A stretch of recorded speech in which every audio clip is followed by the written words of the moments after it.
I think that's a really, really important question. Remote supervision is such a buzzword at the moment, and certainly it's something that I think can work, but something that shouldn't be exploited. I think if you're seeing patients face to face, or you want a prescribing trainee to see patients face to face, you need to do it face to face, and you need to supervise that face to face, because you're not going to learn about those soft skills. You're not going to learn about those physical assessment skills, which I'm sure we'll come on to.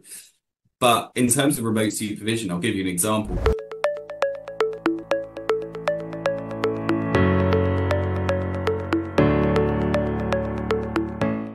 Hi everyone, my name is Rahina Kassam and I am the CEO of Clinical Pharmacist Solutions and lead independent prescribing pharmacist by background.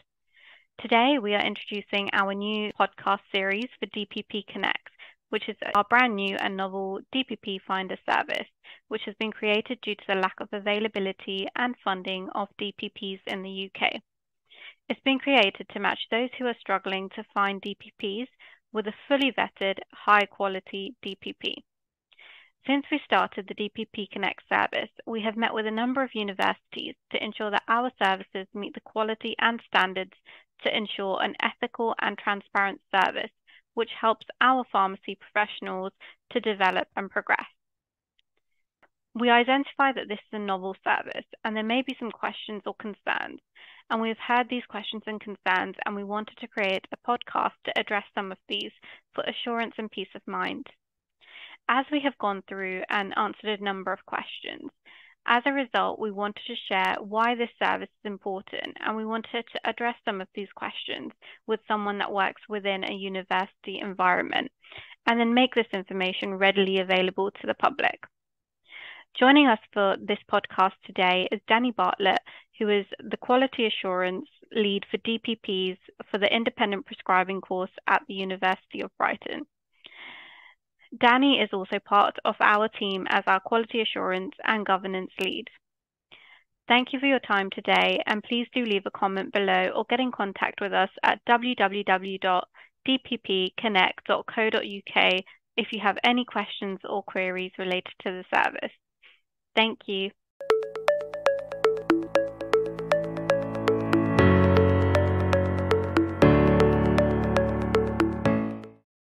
Hi everyone, and welcome to our first podcast at DPP Connect. My name is Rahina Kassam, and today I'm joined with Danny Bartlett and Mahmoud Yusupov.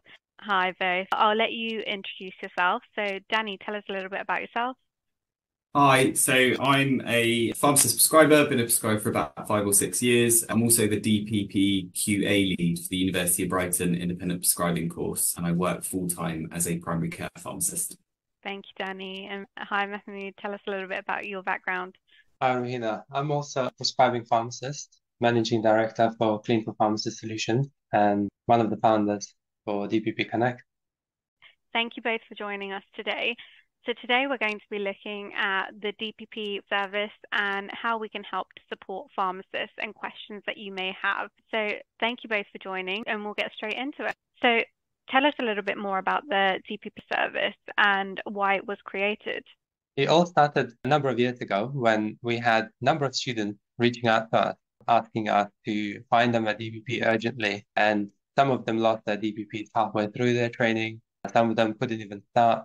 And that was because of the lack of a written agreement, the lack of transparency. And students did find it difficult to find the DPP and agree with them, and with certain terms that the DPP will be there for them as a DPP for the duration of the training.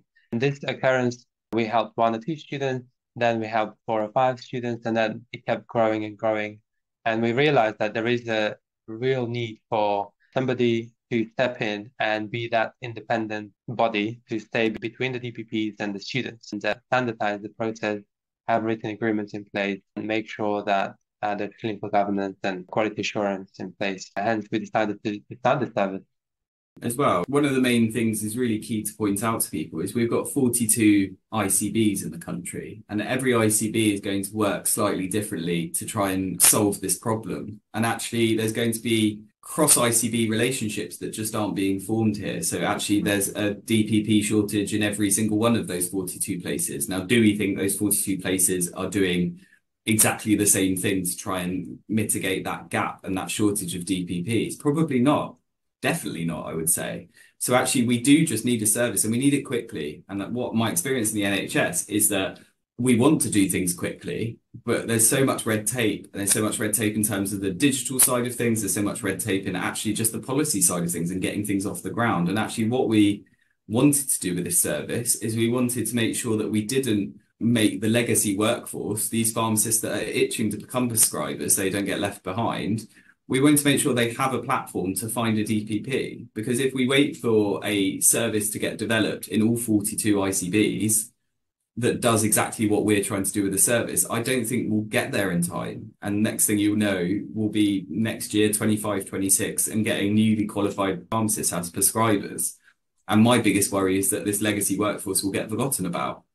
And there won't be any DPPs for the legacy workforce to do their prescribing course, because they'll be taken up by the pre-registration year pharmacists. So we need to do something quickly. And from an NHS point of view, it's not always feasible to do that. Absolutely. So one of the pressing questions that we may have is, why would clinicians pay to be trained or pay for a service to have a DPP? I think it's a logistical thing, really. I think at the moment it's a wicked problem. I think there's lots of people that can't find a DPP. And when they do find a DPP, it's quite hard to convince that DPP to free up time, or even be able to physically free up time in their practice to supervise someone. So I think it's a combination of the DPP needing funding for their backfill time, and also some prospective prescribing trainees just need help finding a DPP. So I think it's a mixture of kind of sourcing, but then also funding that backfill for the DPP. Absolutely. And there's no national or local programs at the moment that kind of target this, is there? Or that you know of? No, not that I'm aware of anymore. I think there used to be kind of pockets of individual funding that was allocated for DPPs or to fund DPPs, only certain ICBs across the country, but that funding's waned away. So now we're in a bit of a vacuum where we need more DPPs, but we've got less funding. Yeah, so I think like all of this kind of contributed to pharmacists wanting to fund for a DPP themselves. And sometimes it can be seen as unethical if they do go by it themselves. So what's your take on pharmacists actually funding these places?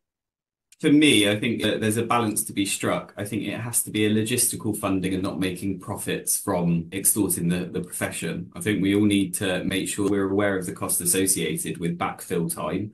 So if I'm released from a clinic one session a week, for example, that's going to cost the practices and the PCN money. So there is a cost associated with that. I don't think that's a dirty word. I think that that's just a logistical thing. But what we've seen, I think, with this vacuum of funding that I alluded to, is we've seen people extorting pharmacists and charging huge amounts of money to be their DPP without any quality assurance, and without actually knowing that that's going to be a quality amount of supervision that they're going to get. And that's what I think I'm really kind of morally against. Absolutely. And it is a big pitfall at the moment with actually wanting to be able to pay for a DPP and having that funding there, but it can be seen as unethical because it may be seen as you're actually paying to be signed off, really, to actually complete your portfolio and your IP. What is your take on that? I think it's something that we are very clear with, is that the funding does not mean you have to sign a student off. And I think that that's something that definitely all three of us are very passionate about kind of making clear. Certainly from my university perspective, if I heard that a DPP was signing someone off just because they felt guilty because they were committing this time to a student, that's not appropriate, and that student wouldn't pass with me. So long as there's that quality assurance and also that agreement indelibly with the DPP that you don't sign that student off until you are comfortable with it, and you feel that that student has met all of the learning outcomes. And I think that that is our line in the sand, and that should be the line in the sand for any DPP, really. Yeah, and that's why we need a third party between the student and the DPP to connect them, and also hold that deposit, so to say, and release that as soon as the 90 hours have been completed, regardless whether the student is signed off as competent or not. And that will remove that conflict of interest. Absolutely, I agree. And it helps to keep the service ethical as well. So good quality students that have completed the 90 hours of learning in practice get through the process as well. So given all of that, how do we ascertain that the DPPs actually as part of the service are to a good standard, and how will they support the student? So that's why I'm on board. The process that I developed at the University of Brighton, it was definitely something that wasn't happening nationwide. I think that DPPs weren't being scrutinised enough, I guess is the phrase to use. But when we got reaccredited for our course by the GPHC, they actually picked this particular model that I developed out as an outstanding bit of QA really for that DPP. And that was one of the key mechanisms for me wanting to share that, is actually every course should have this approach. Everything to do with DPPs need to have a closer eye on it. We need to make sure the people that are putting themselves down to be that designated prescribing practitioner are appropriate supervisors, know what they're getting themselves in for, know exactly what is going to be asked of them, know exactly what they should be doing when a student gets into trouble, or if a student gets into trouble, I would say, but also has the expertise to be able to lead a student in difficulty on the straight and narrow, and being able to be competent and, as Mahmood said, to be non-judgmental and to only sign people off when they're absolutely competent and not to sign people off for any other external pressure reasons. Absolutely. So this leads to a few questions about the actual DPP and the learning and practice period. So although we have agreements in place with the DPP, sometimes the wider practice team may not know of these agreements. How can we make sure that the practice team are aware that the student will be with them and having their training done there? I think it's really important. All practices work slightly differently to one another, and the main key factor and overriding factor of importance of practices is information governance, and they need to make sure that whoever is accessing their services and their patients is treating the data confidentially. So we make sure that every practice has a confidentiality agreement signed by the prospective prescribing student before any clinical work starts. And not only does that help the student know exactly what tramlines to work within, but also it means that the practice is then aware that they've got a trainee working. What that setup will be like will be different trainee to trainee. So you might have a trainee doing some in-person clinics, some remote clinics, but at least through that agreement kind of taking place before the student starts, that's almost a contract not only of the data, but a contract of how that student is going to be working with that organisation. Absolutely. So I think with DPPs, DMPs, they can generally be very busy throughout the day, so they may not have time to actually mention it to the practice manager. So once we've signed that confidentiality agreement, it just makes sure that the practice manager is aware, and it kind of helps that seamless process to occur in terms of setting up smart cards, letting the rest of the team know. So it gives a nicer feel to the service for the student that is then joining. So touching on that, as we said, DPPs, DMPs can be very busy a lot of the time. They may not be able to spend all of their time with the student. Therefore, all of their hours may not be with the student. How would we account for this? I think so. Every prescribing course in the country is 90 hours specified prescribing supervision, 45 of which has to be with the DPP, and the other 45 has to be with another prescriber. So just as I said, different students are going to have different models for training and supervision. They're going to potentially need exposure to different professionals. So if you're doing, for example, a scope in respiratory, you might want to sit in with a prescribing asthma nurse or a pharmacist, perhaps with a specialised interest. And I think that's a conversation right at the beginning of the journey between the DPP and the student, is exactly what types of hours the DPP as the supervisor feels is appropriate for that student, but also what the student wants exposure to as well. Maybe perhaps that's something that is a continued dialogue, and that's what I expect with my university hat on. That's what I expect the student to do. We're not going to spoon feed everyone. We want the student to think, oh, actually, that was really useful sitting in with that paramedic practitioner, but maybe I need to sit in with the asthma prescribing nurse a bit more to gain a bit more knowledge about inhaler technique and escalation of treatment. So I think, yeah, the different models of supervision and the different roles will vary student to student, but what's really, really essential for us is that we've got a good quality DPP that is aware on how to move around those hours and make those hours work for the student, but also work for them. So they're not tied to a particular student all of the time, because that's burdensome and that's not going to be kind of conducive to good supervision. Absolutely. So with nurses, when they do their prescribing, they often have a DSP in place. What do you think of that model of working?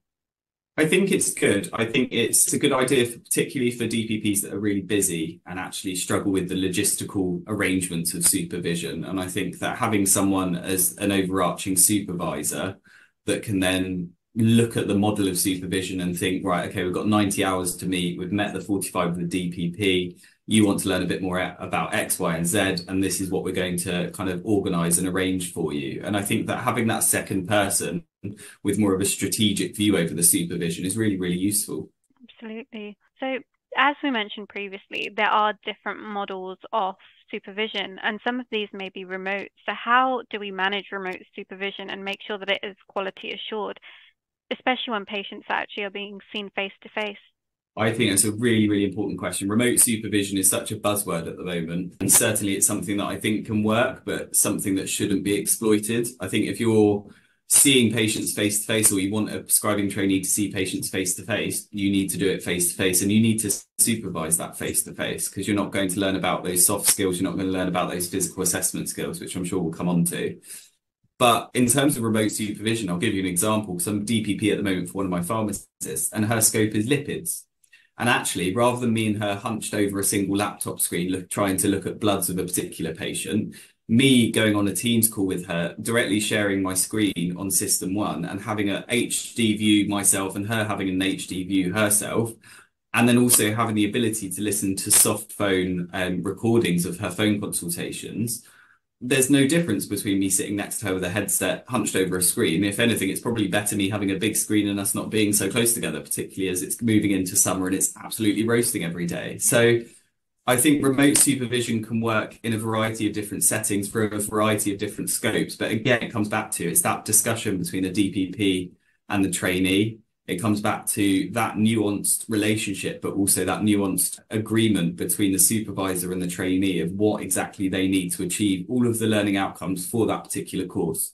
The way I look at it is if the care is being provided remotely, then remote supervision is appropriate.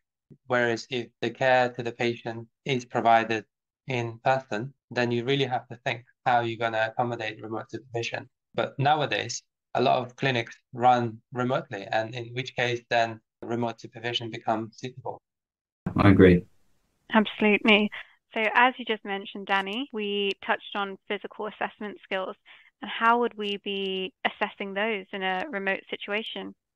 Absolutely. So I think it depends on what the scope is. It depends on what physical assessment skills we need. So quite a lot of the prescribing courses, I think it's important to point out, is quite a lot of the prescribing courses, including my own, have a dedicated lecture and workshop to physical assessment skills. So actually learning those physical assessment skills is probably more geared and tailored towards actually the independent prescribing course that the trainee is on. But actually when we're moving towards how do they practice that in real practice, it's going to depend. So the majority of my blood pressure patients will have home blood pressure monitoring, or ABP, and actually a prescribing trainee might not necessarily need to take a manual blood pressure every single time. But if I want someone to be competent in hypertension, I would want them to come in and practice doing a manual blood pressure. But they wouldn't have to do it in every single supervision session. I just want to make sure that I'm signing them as competent perhaps once or twice within that 90 hours supervision with a different patient each time. So I think it does vary. Now, if you've got someone that's got a respiratory scope, of course they need to listen to chest sounds and things like that, and they need to make sure that they're used to doing that physical assessment skill. So they'll need much more of a hands-on, face-to-face supervision model. I think it really depends on that learning plan. It comes back to it. I sound like a bit of a broken record, but it comes down to that agreement between the DPP and the student of what their scope is, what their learning outcomes they need to achieve are, and exactly what type of supervision model needs to be addressed there. Perfect. Thank you, Danny.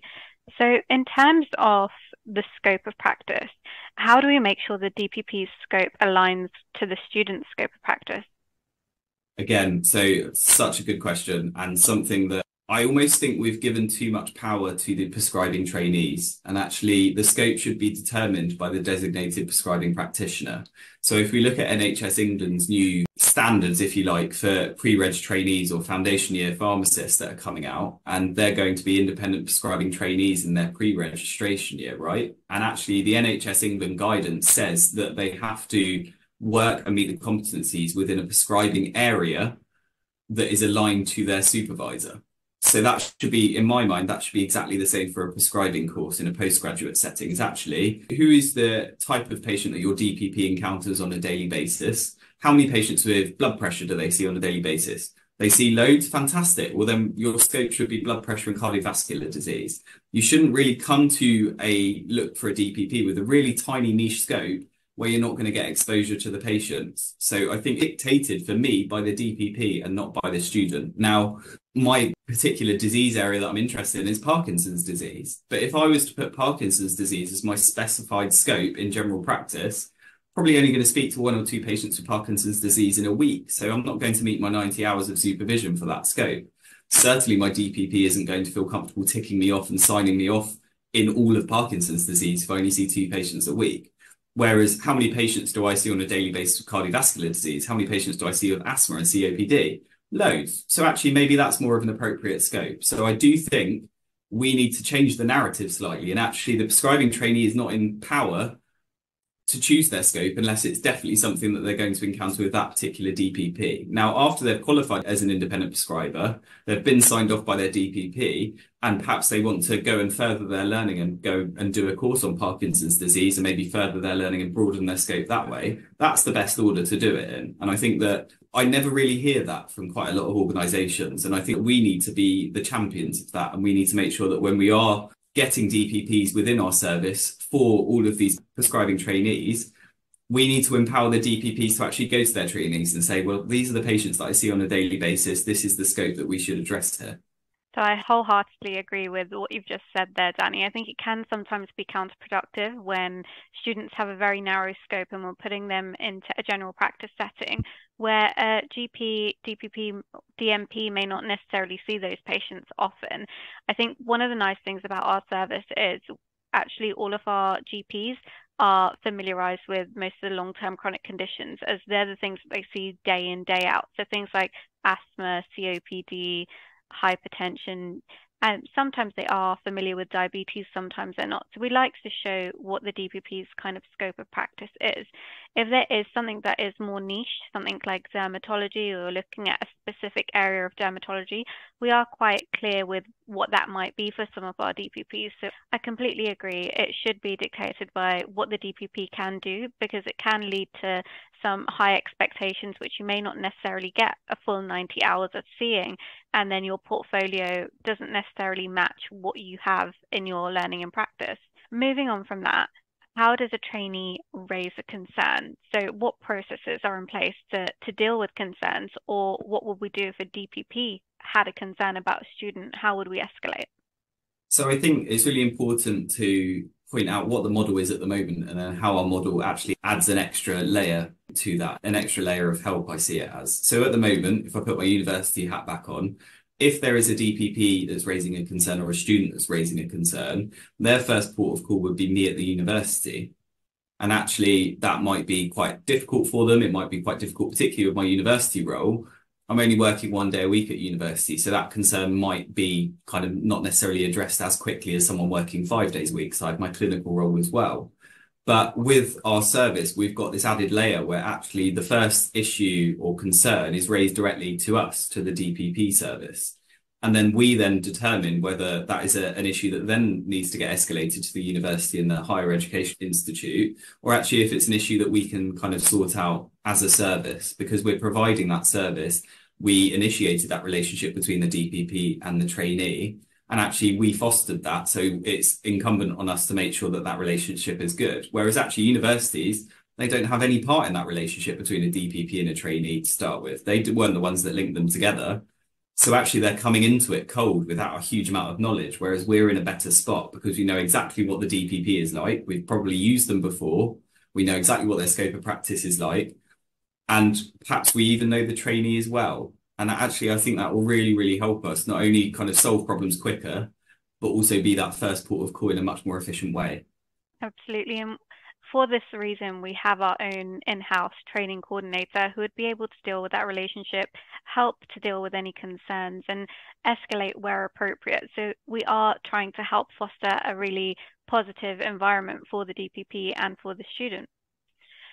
So moving on from DPP style concerns and questions, in terms of community pharmacists, a lot of community pharmacists want to find DPPs, but they wouldn't really have a clue of what to do in primary care. We've all been there. We will start somewhere.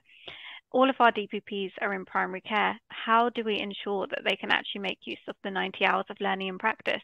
Again, I think this is definitely a vacuum. And I think that quite a lot of the students that apply to my prescribing course at Brighton come from a community pharmacy background, and their first, certainly their first couple of weeks of hours are spent almost trying to upskill themselves on what the surgery system is, what are the processes, actually what's it like to sit down instead of be on your feet all day in a pharmacy, and actually this is quite nice, my cup of tea and coffee is hot instead of freezing cold. But actually that orientation is so important to almost do that beforehand. And I think through this service, we offer the training to enable them to look at a surgery computer system like System 1 and EMIS, to have a look at, before they start any of their 90 hours, to have a look at what those systems look like, how to read a blood test, what types of communications come in, how to send a task, how to record a consultation with a patient, and how that differs to a community pharmacy setting.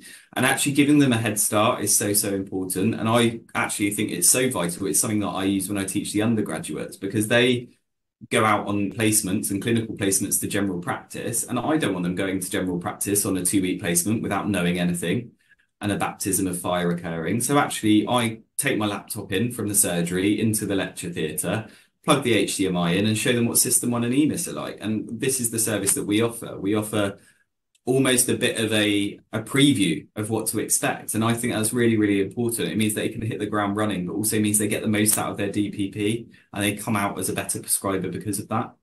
Absolutely. And I think we've seen from the students that we've helped through the service so far, those that actually complete the training, go in with the EMIS and System 1 knowledge, seem to have a really good outcome in their learning in practice hours and go on to really enjoy it, because from day one, they can hit the ground running.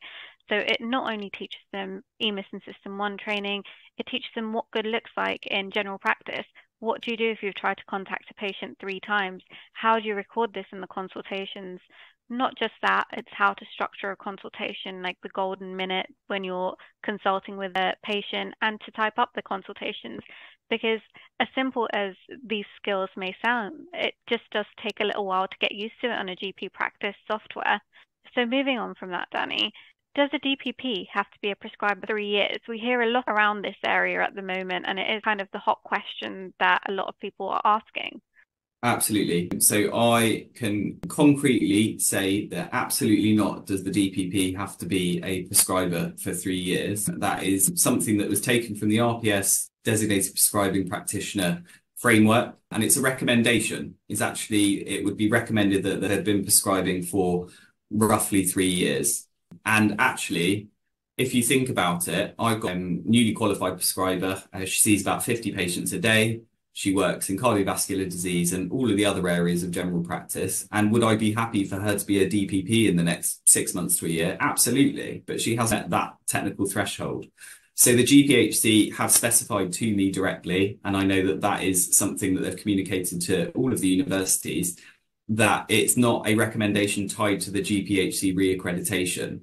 Now, certain universities may have stipulated that they need a DPP to have been a prescriber for 3 years, but that is not associated with any formal recommendation from the GPHC. So if a university does have that recommendation within their kind of entry criteria, I would still encourage any prescribing trainee with a DPP that has potentially got a DPP that has only been qualified for 2 years, for example, to still apply. That isn't a rate limiting factor. What is really important is the quality of that DPP, because we need to make sure all of the things we've covered already, that DPP is an appropriate DPP to supervise that trainee. So it's a myth. It's a really frustrating myth that we need to debunk.